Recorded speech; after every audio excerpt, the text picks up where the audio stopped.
పల్నాడు జిల్లా గురజాల్లో దారుణం జరిగింది. పిడుగురాళ్లపట్నంలో ఏఎన్ఎం ఉద్యోగి కరీమున్నీసాపై వైఎస్ఆర్సీపీ నేత లైంగిక దాడులకు పాల్పడినట్లుగా ఆరోపించారు. Social media coordinator Pulicherla Suresh రెడ్డిని అదుపులోకి తీసుకుని జైలుకు తరలించారు అధికారులు.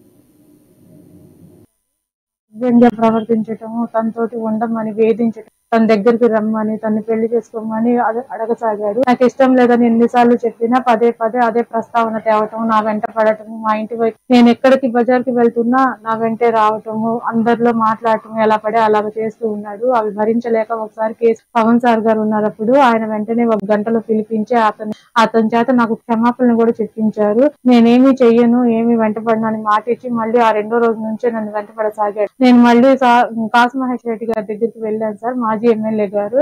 అతన్ని అరచుడే కాబట్టి అతను పెట్టిన మెసేజ్లు అవన్నీ నేను జిరాక్స్ కాపీ తీసుకుని సార్ దగ్గరికి వెళ్ళాను. వెళ్తే ఏంటమ్మా ఇవన్నీ అని అంటే, ఇలా కేసు అవుతున్నాడు సార్, మీ పక్కనే ఇలా మెసేజ్లు పెట్టాడు, ఇలా వెంటబడి వేధిస్తున్నాడు అని చెప్పి అవి సాక్ష్యాలు కూడా చూపించాను సార్.